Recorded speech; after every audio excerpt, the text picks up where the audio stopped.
Bonjour, bonjour, comment allez-vous? Bien, ça va? Vous êtes en petite digestion là un petit peu, hein, vous avez vu ces belles images. Donc là, c'était les deux chefs qui sont venus les 2 premiers jours. Hier aussi, on a eu donc Frédéric Molina du Moulin de Léré. Très bonne adresse, je vous la conseille. Et puis, vous avez vu aussi Patrice Vander, le chef des cuisines de l'Hôtel Royal d'Évian. Aujourd'hui, on a la chance et le privilège d'accueillir le chef Hubert Chanov, chef étoilé du Refuge des Gourmets à Machilly. Certains sont déjà allés dans ce restaurant? Oui, souvent, madame, il paraît en plus. Oui, monsieur aussi, donc vous connaissez récemment ou il y a quelques années? Alors là, vous allez voir que la cuisine a évolué. Hein, là, c'est Hubert maintenant qui est aux manettes. Le papa est toujours là, il veille au grain quand même. Donc c'est un chef assez atypique. Vous allez voir, il a sa manière de cuisiner. Avec des bons produits, forcément, des produits locaux, avec un petit peu de végétal. Alors, il y a des chefs qui sont très végétales, comme vous avez vu. Lui, un petit peu, il ajoute une petite touche quand même. Jamais en déco, mais toujours pour l'assaisonnement. Et l'esthétique aussi, forcément. Et puis, il travaille, vous avez vu, hein, enfin non, vous allez voir bientôt d'ailleurs, il travaille aussi les écrevisses, les fameuses écrevisses du lac Léman. Donc moi, je vais m'arrêter pour l'instant. Je vais vous laisser découvrir son portrait en images. J'ai eu la chance, avec une équipe de tournage, d'aller le rencontrer. Et puis, il va tout vous dire sur l'esprit de sa cuisine. Et puis, on va voir aussi un petit peu de son établissement. Et moi, je vous dis à tout à l'heure.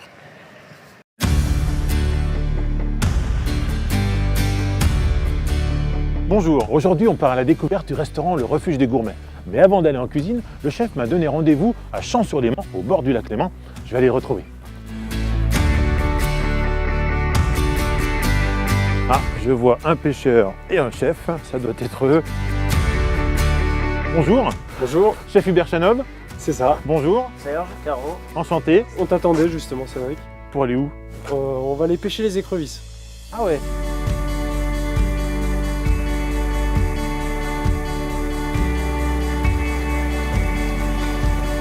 Je vois que le pêcheur Serge Caro est en train de relever des nasses. Oh là là, mais c'est énorme tout ce qu'il y a. Je vous ai promis des écrevisses, Cédric. Ah oui, là, promesse tenue. Et donc alors, avec ces écrevisses, c'est vraiment pour vous le plat signature du restaurant? Au Refuge des Gourmets, on n'a pas réellement de plat signature. Après, on a des produits qui reviennent chaque saison. Les écrevisses, voilà, c'est vraiment un produit que j'affectionne, qui peut vraiment être utilisé de différentes façons. Et bien moi, chef, je vous prends au mot. Justement, j'ai bien envie d'aller vous voir travailler l'écrevisse en cuisine. On y va de suite.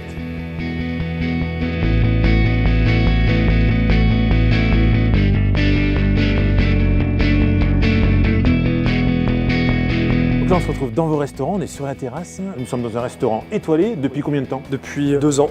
Et c'est une histoire de famille, si j'ai bien compris. Voilà. Avec le papa. Et c'est vous qui avez repris la suite. Exactement.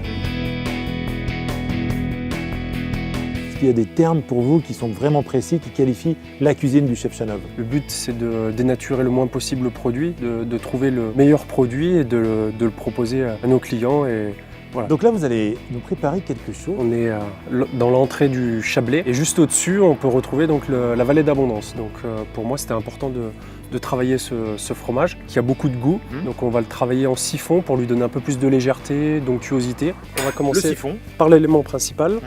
Oh, c'est beau. On dirait de la crème fouettée, mais non. Hein. Donc là, on va venir l'assaisonner. Et là, miel. On va venir récupérer. Alors c'est un miel customisé en... Exactement. Miel toute fleur qui est parfumé donc avec les bourgeons de sapin. Bourgeons de sapin cueillis voilà, ce printemps. Maison.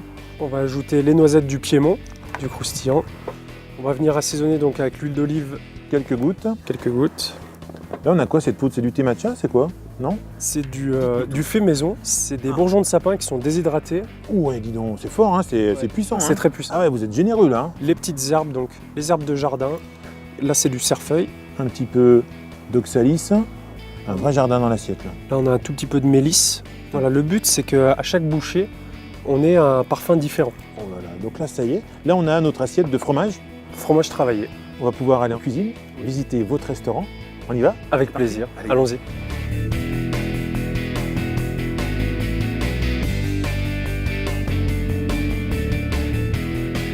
Alors, chef, on a récupéré les écrevisses, on les a fait cuire, on les a blanchies, rougies, on peut dire aussi. Voilà. Oui. Qu'est-ce qu'on va mettre encore d'autre dans cette assiette? On a un petit palais de polenta, on l'a cuit au lait. Les petites girolles. Les petites girolles. Comme vous disiez, oui. Juste poêlées au moment. Là, on est vraiment sur des mini girolles, donc la fin de saison. Ah oui, c'est mis au millimètre près, précis. Nos fameuses écrevisses, toutes fraîches de ce matin. Même à la cuisson, elles ne réduisent pas. Pas trop, d'accord, ok. On voit vraiment la qualité des écrevisses. Donc là, pareil, elles ont été aussi poêlées, huile d'olive beurre, un petit peu de, je vois qu'il y a du romarin. Romarin, du thym, voilà. On va utiliser le jus de cuisson. Le jus de cuisson pour venir les arroser. On va rehausser tout ceci avec un crémeux au citron. Voilà, ça va donner un petit peu de puissance. Petit zeste de citron, ça permet aussi de les faire tenir en équilibre. Et oui. Poudre d'agrumes qui a été déshydratée, un prunelle et un tout petit peu de cru. Alors ça, c'est quoi ça? Donc on est sur les derniers cèpes, les copeaux de cèpes. Très bien. Donc là, on va l'appeler comment cette assiette? Donc c'est les écrevisses à la rencontre des champignons des bois.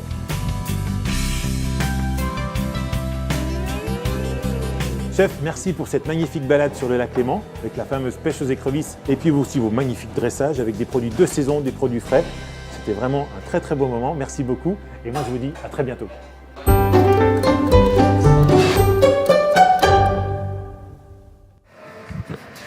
Miam, miam. Ça donne envie tout ça, non?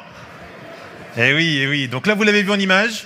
Il est là aujourd'hui, il nous attend, il est en coulisses, il est prêt. Il vous a surtout préparé des verrines pour tout à l'heure. Donc vous allez avoir la chance, ceux qui sont venus hier, avec 4 assiettes à déguster. Mais vous avez vraiment choisi le bon jour. Vous allez avoir des verrines à déguster en plat salé et en dessert. Il a pris vraiment le food cook vraiment dans son esprit. Il a bien compris l'esprit du food cook, c'est-à-dire que vous, spectateurs, vous allez en avoir un maximum à voir. Et je crois qu'il nous a préparé 7 ou 8 assiettes, peut-être plus encore. Allez, je vous demande d'accueillir chaleureusement Hubert Chanov, avec une partie de sa brigade, Maël. Bonjour chef. Bonjour Cédric. Bonjour Maël. Vous êtes prête avec le chef là? Vous êtes motivé? Bon, Maël est en apprentissage à l'école hôtelière Savoie-Léman de Thonon. C'est bien ça? En BTS? BTS, alternance. Vive l'alternance, vous voyez où ça mène, hein? Alors chef, merci de votre venue. Merci d'avoir laissé le restaurant de côté. Le restaurant Le Refuge des Gourmets à Machilly. Oui. Chef étoilé depuis 2 ans? 2 ans. 2 ans. On arrive sur la 3e année. 3e année, ça se passe bien? Très bien. Vous gérez bien l'étoile, c'est bon? Il n'y a pas de souci pour le moment. Bon, expliquez-nous un peu votre parcours jusqu'au Refuge des Gourmets. Donc le Refuge des Gourmets est une maison familiale. Mes parents s'y sont installés il y a bientôt 30 ans maintenant. On va fêter la 30e année cette année. Moi j'ai un cursus où j'ai fait le lycée hôtelier à Thonon et je suis parti donc hôtelier de Thonon. Faire quelques maisons étoilées en France. Quel nom par exemple? Donc j'étais à Saint-Tropez, à la résidence de la Pinède. Vous avez déjà choisi des endroits sympas. Voilà. Ouais, ok. Voilà, la Pinède. 3 étoiles. Oui. Jean Sulpice à l'Oxalis, à Val Thorens. Jean Sulpice connaissent, hein, ex-Loxalis, voilà. Et maintenant juste avant qu'il descende à Talois. Et j'ai terminé 2 ans donc la maison Trois Gros à Roanne. Michel Troisgros et fils. Voilà, en tant que second, voilà, une maison emblématique qui représente aussi la cuisine familiale avec une passation avec son fils César, donc très intéressant. Et voilà. Après, retour au Refuge des Gourmets. Retour au Refuge des Gourmets, donc ça fait bientôt 4 ans maintenant. Et voilà, un plaisir d'aller chercher les produits, les producteurs, les fournisseurs et de faire partager tout ça. Vous prenez le temps quand même d'aller les rencontrer, les producteurs, hein, toujours un suivi. C'est important, oui. Voilà, c'est pas que je prends les commandes et hop, terminé. Ouais, on a tout ce qu'il faut dans notre région, que ce soit les pêcheurs, que ce soit les fromagers, les maraîchers, tout autour. Il y a divers marchés, Annemasse, Douvaine, où c'est qu'on a de la chance d'avoir des très bons maraîchers, des très bons producteurs, des très beaux produits. On peut vous rencontrer sur le marché d'Annemasse, de temps en temps. Beaucoup de clients me retrouvent le mardi ouais, à Annemasse. C'est sympa, les petites habitudes du chef. Ouais. Alors, dites-nous ce que vous allez un petit peu nous préparer. On va pas tout dévoiler, je crois que j'ai dit 7-8 assiettes, mais il y en a peut-être un peu plus, non? On verra si on a le temps de tout faire. Ouais, ok, ça marche, on verra si on a le temps. Alors, premier plat, on va partir plutôt sur des petites choses pour l'apéritif. Voilà, on va commencer comme dans l'ordre chez nous. Donc on va commencer par les apéritifs. Oui. Donc c'est des apéritifs qui sont à l'heure actuelle proposés chez nous au restaurant. Alors si vous avez réservé ce soir ou demain, ou même d'autres jours, vous allez pouvoir retrouver les plats, certains plats hein, même, dans les assiettes aussi. La plupart des plats. La plupart des plats. Est-ce qu'on aura un plat qu'on a vu tout à l'heure en portrait? Plusieurs. Ah, en plus. Voilà. Oh, oh. Il faut jouer le jeu jusqu'au bout, donc... On va être gâtés aujourd'hui. Allez, alors, je vous écoute. Alors Maël est en train de préparer, vous avez vu, hein, elle s'active derrière. Hein. Le chef, il est là, tranquille, il attend. Non, il s'est couché très tard hier soir, même tôt ce matin, pour vous préparer des choses toutes fraîches. Alors, allez, là, vous êtes en train, avec une petite pipette, de faire quoi? Expliquez-nous. Donc là, on est sur un sablé parmesan. Donc sablé, pas trop compliqué, on peut le faire à la maison. Petite pâte sablée parmesan. Donc, j'aime bien associer donc, les produits de nos amis à côté de la frontière. Les produits italiens, c'est vrai qu'ils ont aussi une très belle région et de très beaux produits. Avec du parmesan râpé, on dirait des flocons de neige qui tombent comme ça délicatement. C'est pour attirer la neige oui. En espérant qu'elle arrive assez rapidement. Donc on est sur un sablé parmesan avec un crémeux à la girole. Crémeux girole, et là vous allez le poser sur le galet. Voilà, avec une neige de parmesan sur le dessus. L'importance des contenants, hein. Là on est sur un galet, très design, avec beaucoup de copeaux de parmesan. Donc là c'est une bouchée. Voilà, c'est à manger en une bouchée. On a le croustillant avec le sablé parmesan, on a le crémeux avec le crémeux à la girole, et puis on a le parmesan qui va venir fondre en bouche. Voilà, quelque chose de très gourmand. D'accord. Alors on va le poser ici, et comme ça on va pouvoir faire toute la ligne des plats qui vont arriver prochainement. Alors deuxième apéritif. Oh c'est mimi tout ça. On dirait des petits oreillers, des petits coussins. Exactement. Ça m'a l'air très fragile en tout cas. Alors expliquez-nous un petit peu, chef. Alors c'est un pain soufflé. Donc pâte à pain ? C'est une pâte à pizza. Pâte à pizza. Voilà, très levurée, qu'on va faire pousser dans un four tout doucement. Alors pousser, gonfler. Gonfler, aussi. Voilà. Avec l'aide de la levure. Oui. Et on va l'arrêter à un certain moment où c'est qu'elle est en plein développement. Et on va les étaler et les cuire à forte température, à 180. Donc en fait, le coussin va continuer à souffler, mais avec la chaleur vive à 180, elle va venir croûter, et donc ça va s'arrêter au moment que ça souffle. C'est un peu le principe de la pomme soufflée. C'est la deuxième cuisson. On a une première cuisson où c'est qu'on fait pousser, et la deuxième cuisson où c'est qu'on est sur une chaleur... D'accord, mais alors à l'intérieur, on n'a rien. C'est creux. C'est du vide. C'est un pain soufflé. On est juste sur le croustillant, la légèreté et le croustillant. Alors là, vous avez ajouté du lard. Un petit. Qui vient d'où? Donc c'est lard de Colonnata. Italie, donc, pas loin. Pareil, Italie, voilà, très savoureux et voilà, très assaisonné. Et un tout petit peu de thym que j'ai ramassé ce matin avant de venir au jardin. Du thym frais qu'on trouve encore, hein, sans souci. Donc là, pareil, le support magnifique, on dirait une écorce d'arbre. Voilà. Et en fait, ça, c'est une assiette. Voilà, ça permet de les tenir aussi. C'est vrai que c'est assez bancal. Sur une assiette plate. Ah oui, le support est étudié aussi. Voilà. Magnifique. Je crois qu'on peut applaudir le chef pour ces deux petits apéritifs. Bravo. En 3 minutes, là, c'est fait, tranquillement. Alors, il nous reste encore un petit peu de temps, Cédric. Oui, on est large, Est-ce que vous êtes pressé? Pas trop, moi non plus. Le chef non plus, il est là pour nous. Allez, on commence sur le premier plat, première assiette. Alors, j'aime bien découvrir en même temps que vous. Hein. Vous voyez, là, j'ai des petites pipettes pareilles. On ne sait pas ce qu'il y a dedans. On va découvrir. Le chef a pris un morceau de... Donc là, on est sur du foie gras. Du foie gras, j'ai cru voir. Voilà. Foie gras, mais marbré. Marbré. Donc, on est sur un strat foie gras et magret fumé. Que vous venez parer pour enlever le... Voilà. Pour le rendre bien joli, esthétique. On a un joli petit carré. Donc on a un millefeuille, foie gras et magret de canard fumé. Fumé, voilà. Moi j'aime bien travailler le fumé en cette période. Voilà. Très bien, belle association évidemment. Donc là on est sur une base de poudre fruits rouges déshydratée. Donc, alors, c'est-à-dire les framboises, les cassis, les mûres? Rien ne se perd, tout se transforme, oui. On ne jette rien. Donc on le fait déshydrater à basse température et on le mixe par la suite pour avoir cette poudre un petit peu concentrée qui va apporter un petit peu d'acidité. Et un petit peu de croquant, on a encore les pépins de framboise qui sont au fond de l'assiette. Qu'on voit là, voilà. Qu'on voit à l'image. Et oui, on les voit les pépins de framboise. Alors, donc là, puis en même temps, ça permet aussi de maintenir le foie gras, comme ça il ne glisse pas dans l'assiette. Voilà, exactement. On va mettre au centre notre cube de foie gras en millefeuille. Là, on est sur des petites poires pochées au vin rouge. Des petites poires, des petits quartiers, joliment taillés. Relativement épicés. Vin rouge classique. Pas de type particulier. Non. Donc cuit dans son jus, donc dans un vin chaud. Donc là, on est sur un chutney de chou rouge. Donc c'est un mélange vinaigre de framboise, vinaigre de xérès et sucre, mouillé à hauteur, que je fais réduire complètement jusqu'à ce que ça soit sirupeux. Et on peut voir que les choux rouges sont vraiment translucides. Voilà. Avec une belle couleur. Voilà. Donc ça, c'est du pickles, comment vous C'est du appelez? pickles, voilà. Qu'on va venir... Vous avez vu les outils, on dirait un chirurgien de la cuisine avec sa pince de chef. Alors pareil, ça peut se faire à la maison, hein, facile. On dresse à la maison. Il y en a qui dressent à la maison les assiettes? Oui, madame, oui, monsieur est content. C'est madame qui cuisine?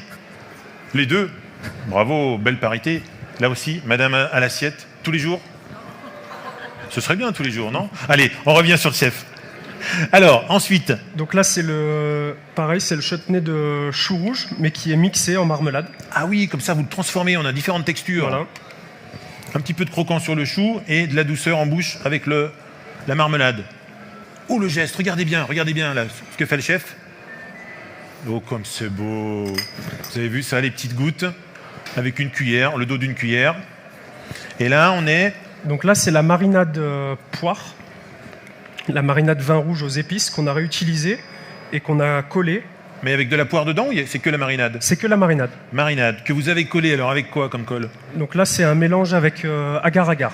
Agar-agar, vous connaissez, hein, c'est un gélifiant, la gélatine ou l'agar-agar. C'est beau tout ça. Me dites pas que c'est déjà terminé. Il manque les herbes. Il manque les herbes. Maëlle. Maëlle m'a oublié les herbes. Ah, elles sont juste ici. Et toc, chef. Voilà. Merci Maëlle. Elles n'étaient pas très loin. Merci. Les petites herbes. Ah oui, on va ajouter forcément du végétal. Voilà. Il y a toujours une petite note végétale. Après, donc là, on est sur du shiso pourpre qui a un parfum de cumin. Donc c'est pour rappeler le côté épicé de la poire. Et on est vraiment sur un camailleux de couleurs. Hein. Voilà. Vous voyez à l'écran. Le principe était de partir sur... J'aime beaucoup les assiettes en monochrome. Donc là, on est vraiment sur une couleur bordeaux. Bordeaux dans ses petites nuances. Voilà. Et avec magnifique. le foie gras vraiment qui est au centre de l'assiette et qui est mis en valeur. Donc ça, c'est une entrée qu'on peut trouver à la carte. Qu'on trouve sur notre menu découverte. Donc c'est un menu qui, normalement, n'est pas écrit au client. Donc le client ne sait pas ce qu'il mange. Il nous fait confiance. Et aujourd'hui... Vous avez dévoilé une assiette. J'ai dévoilé une assiette qu'on propose sur ce menu-là. Bravo, chef. On vous applaudit. Magnifique. On va la mettre de côté, la réserver pour vous tout à l'heure. Alors, nouveau plateau, hop, on change en direct. Et là, on est parti donc là, carrément dans un autre contenant. Expliquez-nous, chef. Alors là, on est parti sur... Donc c'est l'amuse-bouche du menu chasse qu'on propose Actuellement au Refuge des Gourmets, qui est servi jusqu'au 25 novembre. Donc, alors, vous avez quoi? De la pâte à ravioles? Qu'est-ce que c'est, là, ces petits disques? Alors, c'est un disque de céleri rave qui est blanchi en porte-piécé pour avoir la forme d'une raviole que je viens farcir avec la poule faisane qui a été confite. Donc, cuit très très longuement? Très longuement, donc c'est très très moelleux. Et qui a été assaisonné avec une purée de céleri et réfort. Ah oui. Je vous laisse goûter. Purée de céleri et réfort, donc ça doit être assez costaud. Voilà, on a ce petit côté moutardé du réfort qui est très apprécié sur les plats chauds, notamment avec le chevreuil ou le lièvre, où c'est qu'on utilise beaucoup le réfort. Moi, la volaille arrive. Je voulais utiliser le réfort justement sur du froid comme assaisonnement pour remplacer de la moutarde. Voilà. On sent bien le réfort, je confirme. Vous allez voir après. Donc là, c'est un peu du trompe-l'œil, comme si on avait de la raviole avec de la pâte à pâte. Qu'on remplace délicatement par du végétal. Belle idée en tout cas. Alors vous allez venir les poser comment alors là? On va voir ça. Voilà. Au centre. Au centre de l'assiette. Donc une première raviole, une deuxième. Donc deux demi-lunes qui vont former un cercle. C'est beau tout ça. Moi, comme ça, je pourrais envoyer déjà. Hein. Mais non, vous allez rajouter encore des choses. Alors, dites-nous. On va venir l'assaisonner avec une huile d'olive. Oui. Donc, c'est notre producteur Alexis Munoz. Vous connaissez de nom? Avec qui on travaille. Donc, c'est un producteur d'huile d'olive qui, avant d'être producteur d'huile d'olive, était sommelier.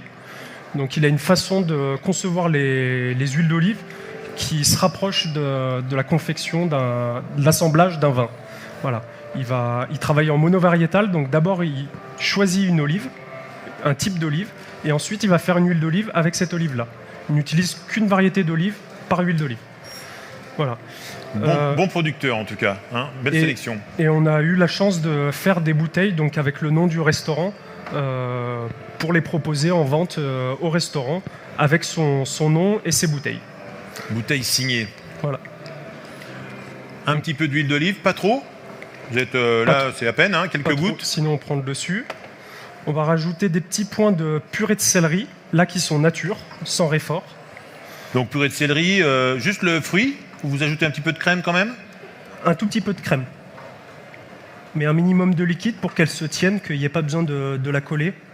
Elle se tient de par la texture. Ah oui, elle se tient toute seule, en effet. Donc il n'y a pas d'agar-agar et pas de gélatine. Le fruit seul et un peu de crème. Voilà. Donc là, pareil, on fait des petites gouttes, des grosses gouttes. Hein. On varie le rythme. On va ajouter un petit peu de verdure. Je vois le chef qui est en train de ciseler. Et là, on va terminer l'assaisonnement avec un tout petit peu de livèche. La livèche, je crois qu'elle est assez forte en goût. Voilà. C'est vraiment un petit bout. C'est un céleri sauvage qui est très puissant en goût et qui se marie très très bien avec le réfort. Ah oui, en effet, dis donc, tout de suite, là, ça prend le palais. Voilà. Ah ouais. Taillé très fin, parce que c'est vraiment un assaisonnement. Ah oui, ultra fin, on dirait des copeaux de foin. Voilà, une feuille, ce serait trop important par rapport à la quantité sur la raviole. C'est à nous d'équilibrer justement les... Tout est étudié, on ne va pas jeter comme ça de l'herbe directement sur l'assiette. Voilà. Magnifique. Terminé. Terminé. Bravo. C'est beau, c'est beau, c'est beau. Et je suis sûr que c'est délicieux. Merci Maël. Hop, nouveau plateau. On repart avec l'ancien plateau. Voilà, comme ça je pourrais dire que j'ai aidé le chef, il sera content. Alors, nouvelle assiette. Expliquez-nous. Donc là, on est sur un filet de ferra qui a été cuit au sel et fumé.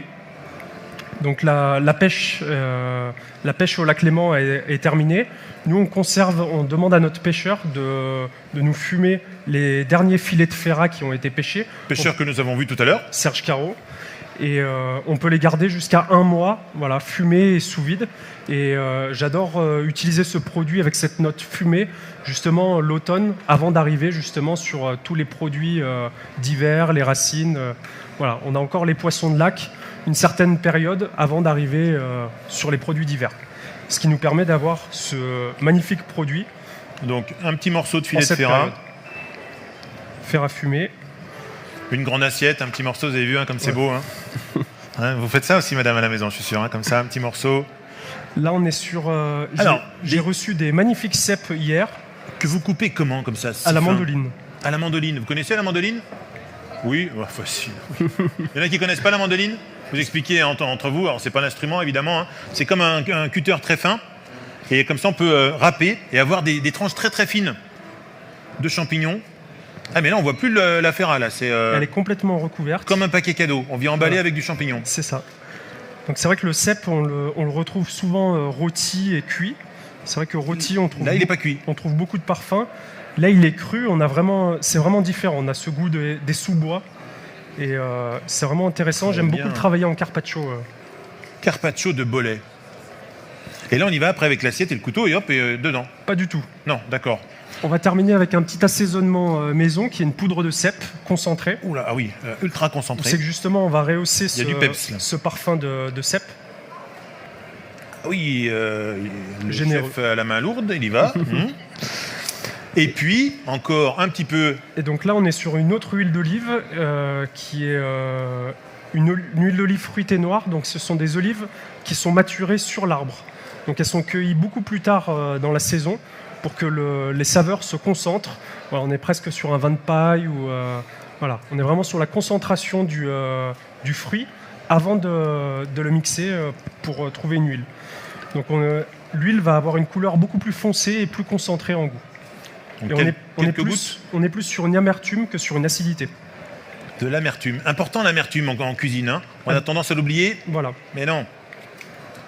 En plus, les gouttes restent figées. Voilà, ça fait comme des gouttes, la rosée du matin. Ou, voilà. C'est beau. Vous voyez là les petites gouttes? On voit à l'écran? Comme elles sont belles ces gouttelettes. Et puis un petit peu de végétal, évidemment. La marjolaine du jardin. Des petites feuilles de marjolaine, du jardin de mâchilly. On a plusieurs jardins autour du restaurant. Autour du restaurant. Où c'est qu'on peut aller chercher nos herbes tous les jours pour fonctionner avec ces herbes qui ne sont pas que décoratifs et qui apportent aussi justement un peu de puissance et de caractère sur certains plats. Qui donne un peu de la complexité en bouche. Voilà, du relief. Du relief, comme on dit. Terminé ? Terminé. Bravo ! Bravo, bravo ! Alors, va-t-on avoir assez de place pour mettre toutes les assiettes ? On va essayer de resserrer un petit peu tout ça.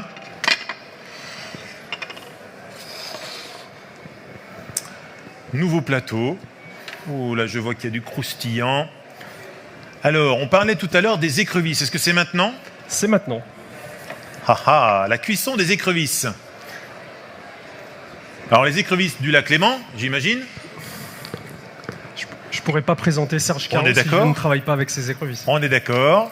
Nous sommes d'accord. Donc, oui, beaucoup d'écrevisses dans le lac Léman. D'ailleurs, je crois que certains pêcheurs aimeraient que les restaurateurs cuisinent un petit peu plus l'écrevisse parce qu'ils réduisent eux-mêmes la pêche. Voilà, c'est vrai que c'est pas un produit qui est beaucoup utilisé parce que nous avons quand même beaucoup de travail sur ce produit.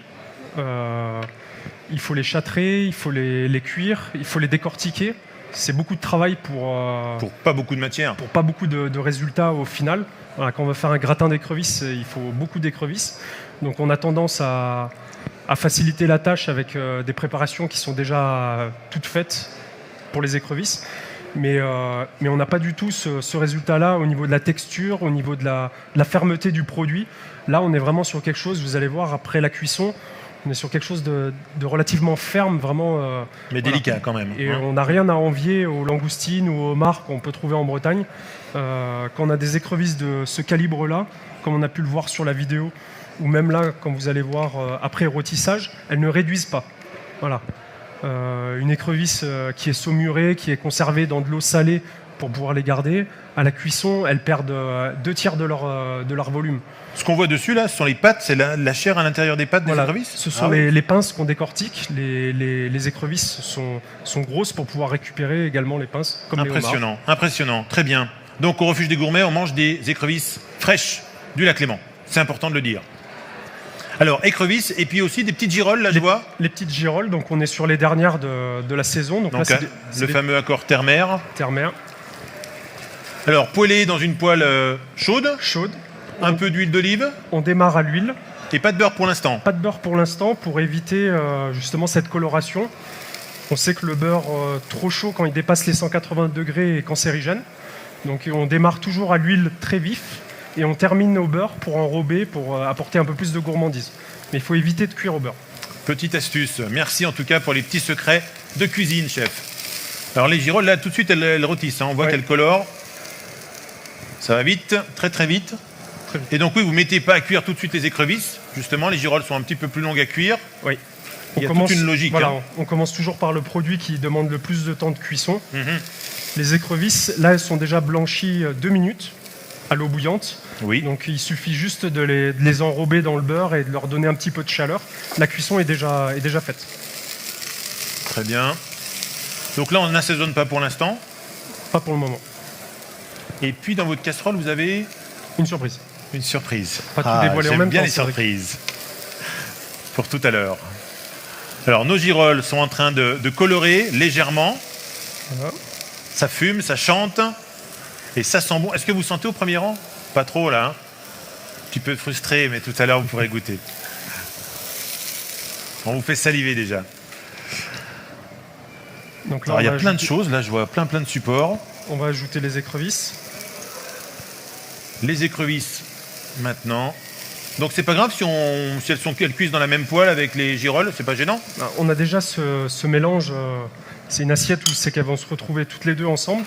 Donc autant les cuire ensemble. Au contraire, ça apporte du goût. Les écrevisses vont apporter leur jus aux girolles et inversement. Là, vous rajoutez pas d'huile, hein, voilà, le beurre va venir après, voilà. Si j'ai bien compris. Donc là, on voit que les queues se raffermissent un petit peu. Mais par contre, elles ne rétrécissent pas, comme vous avez dit tout à l'heure. Voilà.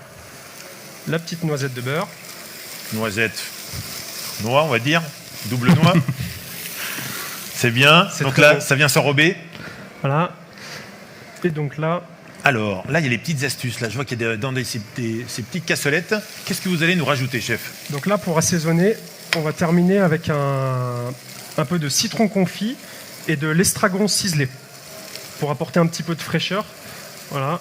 Donc l'estragon, vous le mettez à la fin et pas au début? À la fin, pour éviter qu'il cuise et qu'il brûle. Qui noircissent. Voilà, c'est juste de l'enrober dedans. Et là, la petite brunoise de citron confit. Voilà. Et là, on a vraiment le parfum. Ah oui, oui.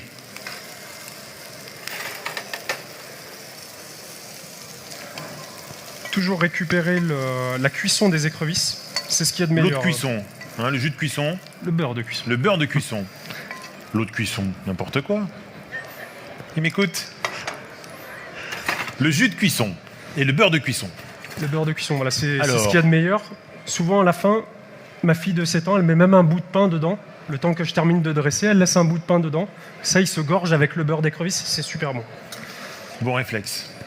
Attendez, juste avant, regardez un peu cette belle assiette. Est-ce qu'on peut la voir, Laurent? Le roi de la caméra en gros plan. Regardez comme c'est beau. Donc c'est une assiette avec une potière qui est à Ville-Lagrand.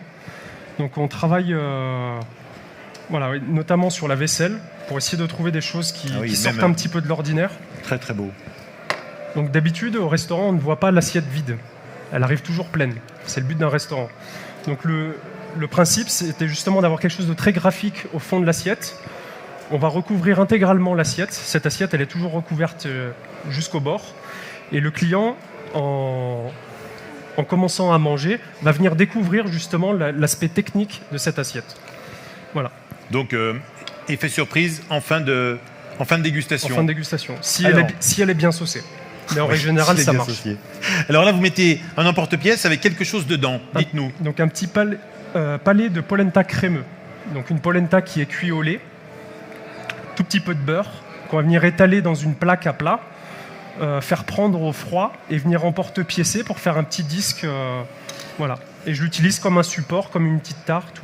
Donc polenta classique, hein. Prendre au froid, c'est mettre au réfrigérateur. Je traduis un petit peu le terme du chef. Et là, on vient remplir donc notre emporte-pièce. Avec les petites écrevisses, les petites girolles, le citron confit à ne pas oublier. Ça sent bon, mais ça a l'air délicieux tout ça. Et puis je vais vous garder une pâte d'écrevisses en décoration pour la fin. Très bien. Alors, là j'imagine que c'est pas fini parce que vous avez laissé l'emporte-pièce. Il manque la sauce. La sauce. Alors là vous avez un mixeur, c'est un gros mixeur à soupe, mixeur plongeant, comme à la maison. C'est vrai qu'il est un petit peu gros pour une démonstration ici. C'est le mixeur à soupe classique. J'ai essayé de trouver plus petit, j'avais pas en réserve. Et là vous venez mixer. Donc c'est une émulsion, c'est pour faire une petite écume tout autour de nos écrevisses. Et donc dans cette sauce, il y a un petit peu de lait, un petit peu de crème. On est sur une bisque d'écrevisses. Oui. Avec un tout petit peu de lait et infusé à l'estragon. En plus, infusé. Et là vous n'allez pas prendre non plus le jus, mais uniquement la mousse. La mousse. L'écume qui va venir justement recouvrir l'ensemble de l'assiette. Magnifique. Une belle écume, voilà. Comme l'écume du lac Léman. Qui va faire office de sauce. Et donc le but, c'est de ramener les écrevisses et les girolles dans cette écume pour venir manger l'ensemble. Bravo. Très très beau. Et là, vous allez décercler maintenant. Donc là, vous, chef, on imagine vous êtes au restaurant, on est en plein coup de feu, et c'est vous qui êtes là au passe à dresser, amener les dernières touches. Exactement. De l'assiette. Donc là, on va rapporter encore un petit peu de fraîcheur avec du végétal, donc la pimprenelle. Vous connaissez la pimprenelle? On en trouve un petit peu partout. Voilà, avec un petit goût de concombre. Hein, si vous la mélangez avec du fromage blanc, vous avez votre petite crème pour l'apéritif. C'est beau. Bravo. Terminé? Terminé. On applaudit le chef encore une fois. Bravo, bravo. Quelle belle assiette. Ouais. Alors, cette assiette s'accompagne avec quoi? Donc, vu qu'on a travaillé la polenta en crémeux, on vient la proposer en chips croustillantes qui va venir accompagner. J'aime beaucoup travailler justement avec des liants sur un même produit, le travailler et en crémeux et en croustillant, le décliner pour justement avoir ces différentes textures. Donc alors, Chips de polenta, ça m'interpelle un petit peu. Comment vous faites une chips de polenta? C'est une polenta qui est surcuite, qu'on va venir étaler sur un papier sulfu. Qu'on vient étaler? Voilà, très très fin, qu'on va venir faire déshydrater relativement fort ou sinon toute une nuit à 40 degrés pour qu'elle soit bien sèche. Et le lendemain, vous allez pouvoir les frire et ça va gonfler, ça va prendre du volume et on va avoir ces chips. Ah oui, ça c'était frit dans une friteuse, Oui. dans une casserole avec de l'huile. Et on a ce rendu comme ça qui gonfle Voilà, et qui volumineux. vient se souffler. Comme les chips de crevettes qu'on peut trouver ou les chips de riz. Ah Voilà, oui. exactement pareil. Et on a quelque chose de Ouais, très c'est croustillant. Très très léger en tout cas. Voilà. Donc ça, on peut le servir même à l'apéritif, des petites chips. Voilà, on l'utilise également en apéritif, soit en accompagnement pour certains plats où c'est que j'utilise la polenta, soit sinon comme support justement pour les apéritifs. Très bien, bravo. Ensuite, J'ai prévu une petite surprise qui n'était pas forcément prévue. une surprise avec du foin, c'est ça la surprise, non? C'est un bol de foin, exactement. Merci beaucoup. Il est gentil, le chef. Alors, dites-nous cette surprise. Alors, en plus de la garniture avec les écrevisses, Oui. la pomme de terre se marie très bien également avec les écrevisses. Ça, c'est la pomme de terre? C'est des pommes de terre soufflées. Ah oui, les fameuses. La pomme de terre soufflée, vous connaissez? Alors, il y a un chef, donc Hubert Chanov le fait, mais il y a aussi un chef étoilé, 3 étoiles, Megève et Emmanuel Renaud, le spécialiste de la pomme de terre. Je vois qu'il y en a qui connaissent. Eh bien, Hubert Chanov donc, en fait. Alors là, ils sont en train de gonfler De gonfler, voilà. à nouveau. Alors, vous les mettez dans de l'huile? Donc on fait une première cuisson à 130 degrés. Oui. Donc là, elles étaient tout à l'heure à 130 degrés. Voilà. Et là, vous êtes en train de les chambouler un peu, là? Qu'est-ce que vous leur faites? Et là, aux pommes on de les terre passe à 180 degrés pour qu'elles reprennent du volume et venir les colorer pour qu'elles restent bien croustillantes. D'accord. Donc vous venez, attention, ça gicle un peu, c'est pas gênant? C'est Non. normal? C'est normal. Faites attention quand même, chef. Hein. Je vous préserve un peu. Pas salir la caméra, Non, surtout. sinon je vais oui. avoir des problèmes avec la prod. Donc là, par contre, oui, les pommes grossissent. Donc là, on a, pareil, on était comme dans les petits coussins tout à l'heure. Si on croque dedans, c'est creux. Voilà. Mais on va avoir que du croustillant. Oh, elles sont belles. C'est beau. Donc là, si on veut au refuge des gourmets, n'hésitez pas à demander de la pomme de terre soufflée. Il sera content, le chef. Alors là, pareil, on les met sur le petit plateau, la petite grille, pour les égoutter. Pour les égoutter. Et nous, on les propose. Donc, c'est une garniture qu'on retrouve principalement sur notre carte. Il prend avec les doigts, le chef, tranquille, hein, 180 degrés, pas de souci. Pas de souci. Et là, alors, posé sur le foin, une deuxième garniture. Pour accompagner les écrevisses. Bravo, magnifique, plat terminé.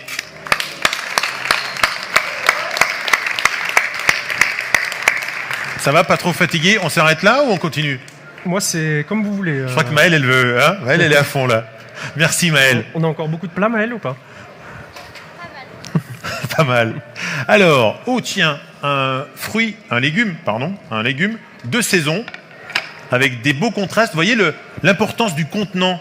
Hein, on a un légume orange et hop, un contenant noir, j'imagine, pour le contraste, Pour le les contrastes des couleurs. pour mettre en valeur.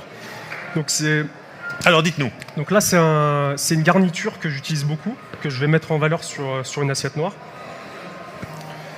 Donc c'est du potimarron, donc qu'on cuit sous vide.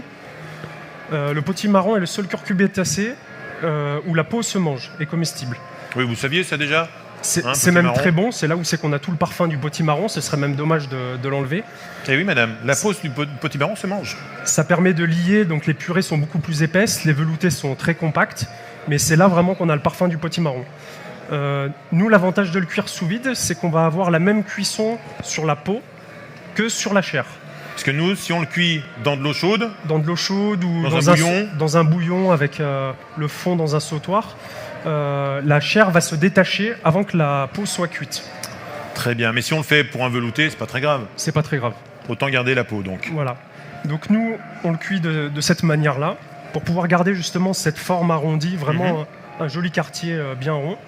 Alors là, une nouvelle pipette On va avec venir dedans. y ajouter donc le velouté potimarron qui a été collé. Ah oui, collé à l'agar-agar aussi. Voilà. Oh, c'est beau ce que vous faites là, dis donc. Magnifique. On va ajouter des petits copeaux de butternut. Et comme ça, en même temps, les copeaux viennent se coller sur la purée de potimarron. Voilà, pour Tout est donner, pensé. pour donner du volume. Ça, c'est votre création, chef. Oui, Un matin, vous êtes réveillé, vous êtes dit, je vais marier tout ça. Vous le voyez déjà en volume oui. quand vous créez? Oui, il faut. Voilà, on essaye. Moi, j'aime beaucoup me balader sur le marché et trouver justement des produits qui sont pas forcément mis souvent en avant ou qui sont utilisés comme des veloutés ou des purées et qu'on peut réutiliser justement autre que simplement comme une purée et un velouté, malgré que ce soit très bon et que je le fais aussi de cette manière-là. Donc vous avez été inspiré par le potimarron et le butternut. Voilà, de par leur forme. Donc là, j'utilise également les tranches de butternut, mais marinées en pickles. Oui. Ah oui, alors pickles, on retrouve, hein, c'est vinaigre, sucre. Voilà. Et miel. Et miel. La petite touche. Il n'y a pas de sucre, alors on rajoute du miel. Voilà. Petite touche pour laquer tout ça. Des petits roulés de butternut. Pareil, coupé à la mandoline, j'imagine, hein, très fin. Très fin. C'est beau. On va venir assaisonner avec un tout petit peu de poudre d'orange.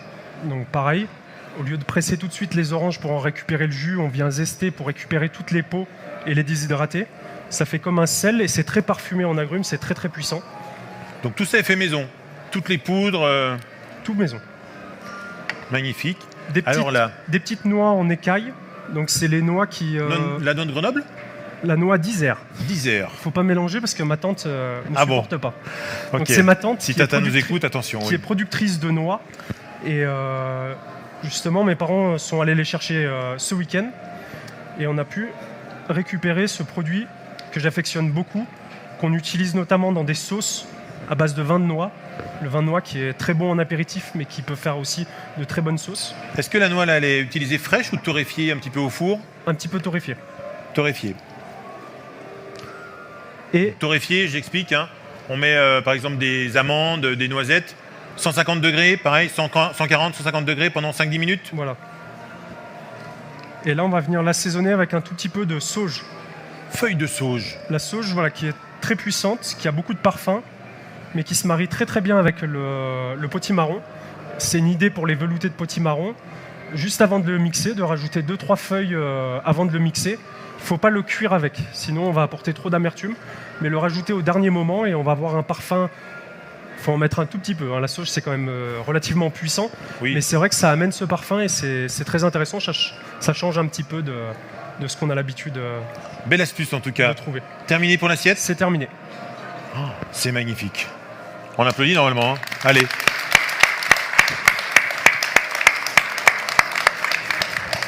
Est-ce qu'on a encore assez de place là, chef ? Ça vous va là ?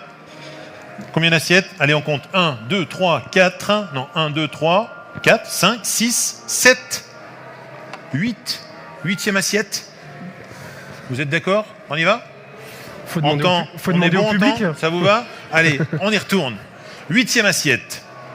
Ah, le siphon que voici. Maëlle nous amène un autre récipient, un autre contenant.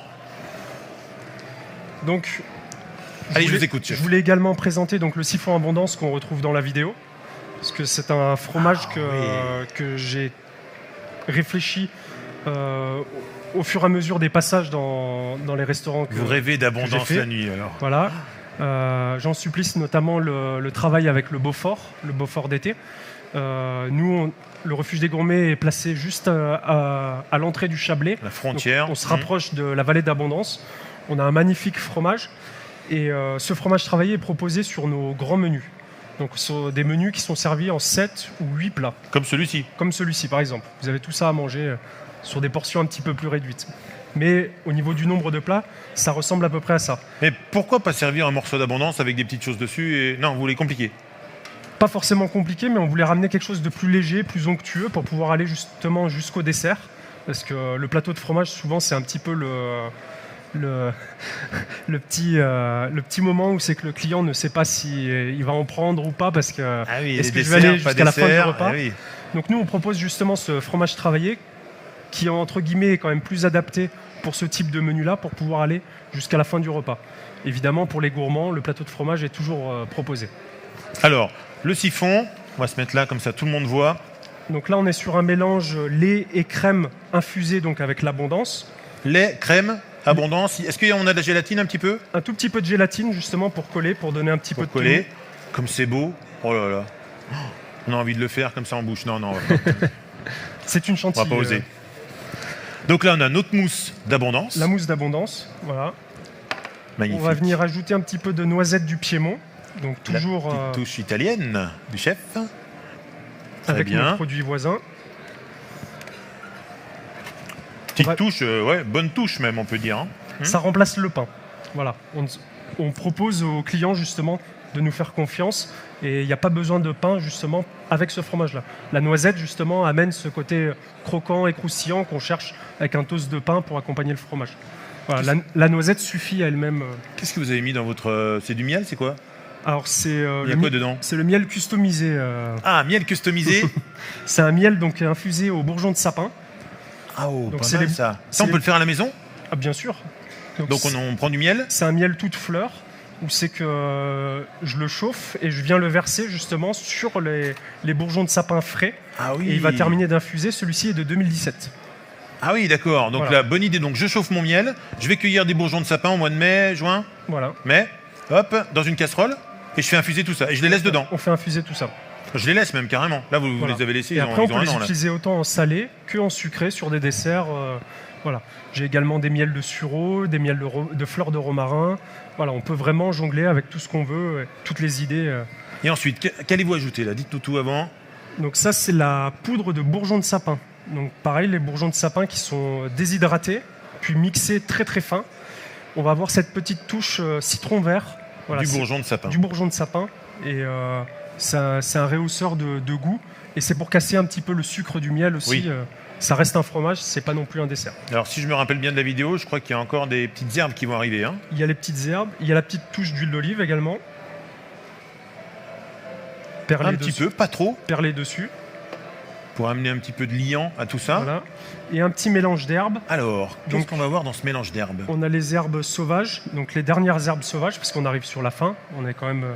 Comment vous les conservez, les herbes, comme ça? Dans une boîte hermétique avec un... Boîte hermétique. Il y a une astuce? Un torchon en dessous, un torchon dessus pour absorber l'humidité. Oui. Voilà. Ce qui va abîmer les herbes, c'est vraiment l'humidité. Si elles sont mal nettoyées ou qu'on a encore de l'humidité dans la boîte, elles vont pourrir ou elles vont... Donc surtout pas mettre un papier absorbant mouillé. Voilà. Qu'il soit sec. Il faut qu'il soit sec pour absorber justement l'humidité. Ah, bonne astuce. Donc nos petites herbes. Oxalis, pimprenelle. Oui. Et on a le cerfeuil du jardin. Cerfeuil du jardin. Et là, on peut envoyer sur table. C'est terminé. Bravo, bravo. Bluffé. Magnifique. Alors, fromage, qui dit fromage dit dessert. Ça va être maintenant? On va y aller avec le dessert. La dernière touche sucrée.